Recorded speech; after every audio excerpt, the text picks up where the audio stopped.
पिछले कुछ दिनों में यूक्रेन वॉर के वर्ल्ड वॉर में तब्दील होने वाले कई बयान सामने आए। यूरोप के कई देशों ने इसे लेकर चिंता जताई। नेटो से रिजर्व फोर्सेस बढ़ाने की मांग तक कर दी गई। असल में पश्चिमी देशों के मुताबिक यूक्रेन वॉर कई सालों तक खिंच सकता है। क्यों कहा जा रहा है? यूक्रेन को अब लॉन्ग टर्म मिलिट्री सपोर्ट की जरूरत है। यूक्रेन वॉर को खत्म होने में सालों साल का वक्त लग सकता है। हमें अब लंबी जंग के लिए खुद को तैयार करना होगा। नेटो चीफ, ब्रिटेन के प्रधानमंत्री, हर कोई अलग अलग बोल रहा है। एक बार फिर से ब्रिटेन को यूरोप की जंग के लिए तैयार रहना होगा, ब्रिटिश आर्मी चीफ कह रहे हैं। हथियार मिलने के बावजूद यूक्रेन को बड़ी जीत हासिल नहीं होगी, पश्चिमी देश कह रहे हैं। ईयू में शामिल होने के बाद भी यूक्रेन को कुछ हासिल नहीं होता, रूसी नेता दिमित्री मेदवेदेव कह रहे हैं। इस हफ्ते रूस सिर्फ यूक्रेन नहीं बल्कि यूरोप के खिलाफ भी आगे बढ़ेगा, ये ज़ेलेंस्की कह रहे हैं। यूरोप में संभवित युद्ध को लेकर ब्रिटेन तैयारी कर रहा है। नेटो भी रेडी है, लेकिन अब तो खतरा रूस के दूसरे पड़ोसियों को भी सताने लगा है। इसमें सबसे पहला नाम जो है वो है कजाकिस्तान का, जहां पर हमारे सहयोगी कुछ दिन पहले गए थे, अभिषेक उपाध्याय और उनके साथ कैमरामैन चेतन। कजाकिस्तान की हम बात कर रहे हैं। खतरा मोल्डोवा पर भी है, खतरा पोलैंड पर भी है, लेकिन पोलैंड इतना आसान नहीं है। मोल्डोवा वो एक डेंजर जोन है, लेकिन कजाकिस्तान वैसे तो रूस का हिस्सा है, रूस का दोस्त है, लेकिन अब बात इस मुल्क को पुतिन का खौफ दिखने लगा है। कजाकिस्तान के विदेश मंत्री मुख्तार लियोबेर्दी का बड़ा बयान सामने आया है। बयान से लगा कि कजाकिस्तान को रूस के एटमी हथियारों का डर सताने लगा। कजाकिस्तान के विदेश मंत्री ने कहा कि इस वक्त रूस की तरह एटमी हथियार चलाने का खतरा ज्यादा है। जिस तरह रूस की तरफ से बार बार एटमी हमले की धमकी दी जा रही है, उसे लेकर कजाकिस्तान के मंत्री ने कहा कि रूस को अपने पड़ोसियों पर एटमी हथियार नहीं चलाने चाहिए।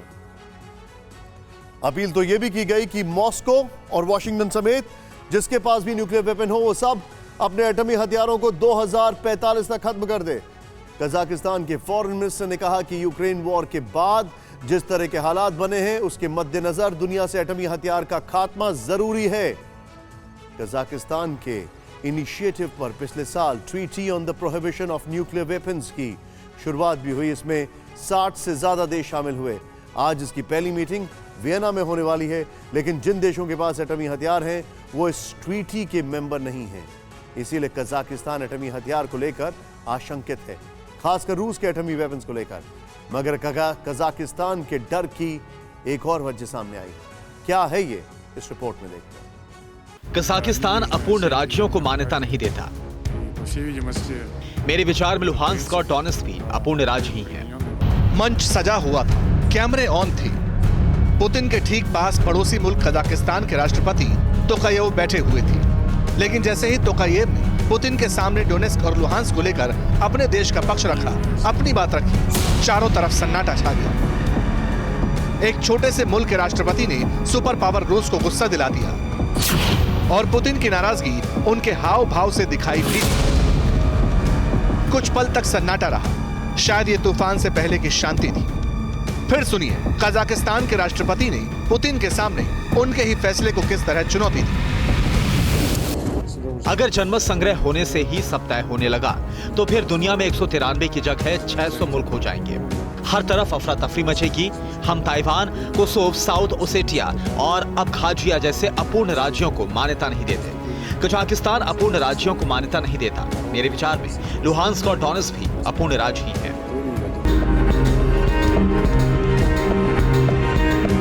कजाकिस्तान मध्य एशिया का वो देश जो 3 दशक पहले तक सोवियत संघ का हिस्सा था, बड़े साम्राज्य के नीचे सांस लिया करता था।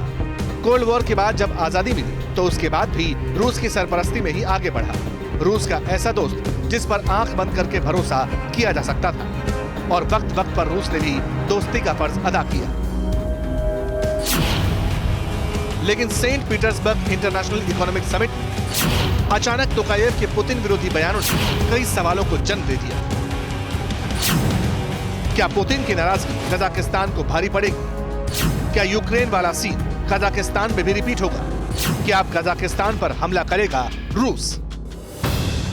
ये सवाल इसलिए भी है क्योंकि शुक्रवार को कजाकिस्तान के राष्ट्रपति के बयान के बाद रूस की तरफ से कजाकिस्तान के खिलाफ टकराव और अदावत के संकेत दिखाई देने लगे।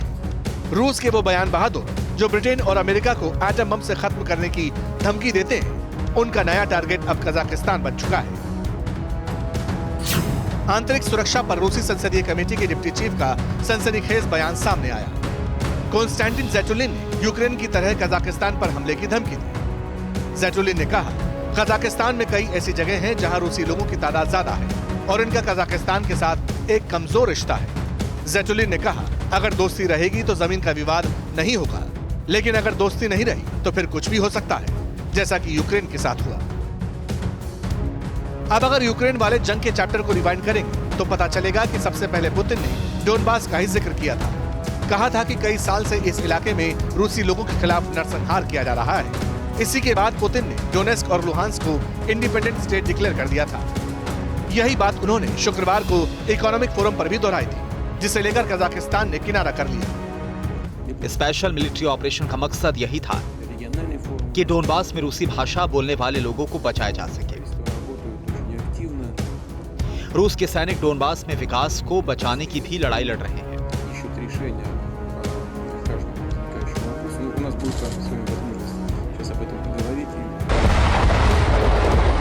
डोनबास को लेकर पुतिन ने यूक्रेन में क्या किया, ये पूरी दुनिया ने देखा। यूक्रेन तबाही और बर्बादी के कगार पर पहुंच गया। अब कजाकिस्तान भी उसी नक्शे कदम पर चल पड़ा है। इसका सीधा मतलब कि कजाकिस्तान की लीडरशिप ने मॉस्को को गुस्सा दिला दिया है और पुतिन की यह नाराजगी कजाकिस्तान को कितनी भारी पड़ेगी, ये वक्त बताएगा।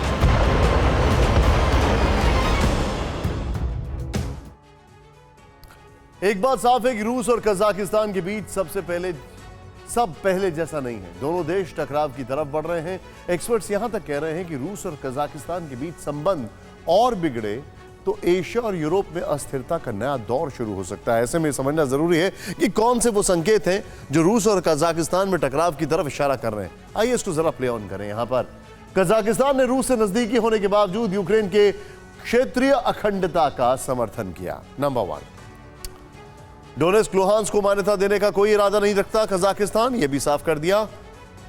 बेलारूस ने महीने भर पहले डोनेस्क लुहांस्क को मान्यता दी थी। एक और, रूस पर लगे आर्थिक प्रतिबंधों को लेकर अपना स्टैंड कजाकिस्तान ने बदला।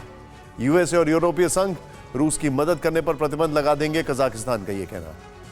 तेल और गैस निर्यात को लेकर रूस कजाकिस्तान में तनाव है। एक और चीज, रूस ने काला सागर में एक अहम ऑयल एक्सपोर्ट टर्मिनल को बंद कर दिया, ब्लैक सी के अंदर। कजाकिस्तान के कच्चे तेल के निर्यात का 80% यहीं से यूरोप पहुंचता है। एक्सपोर्ट बंद होने से तेल उत्पादन में कटौती करने के लिए मजबूर होना पड़ा है और इस सब के बीच कजाकिस्तान के कुल तेल और गैस निर्यात का 80% से अधिक हिस्सा यूरोपीय संघ को जाता है। कजाकिस्तान ने भी काउंटर अटैक करते हुए अपने देश में रूसी कोयले के 17,000 वैगन को ब्लॉक कर दिया है। ऐसे में समझा जा सकता है कि इन फैसलों को से कजाकिस्तान रूस पर ऑयल एक्सपोर्ट टर्मिनल खोलने के लिए दबाव बना रहा है। इस बीच खबर यह भी है कि रूस और कजाकिस्तान के बीच विवाद सुलझाने को लेकर सेंट पीटर्सबर्ग में दूसरे दौर की वार्ता होने वाली।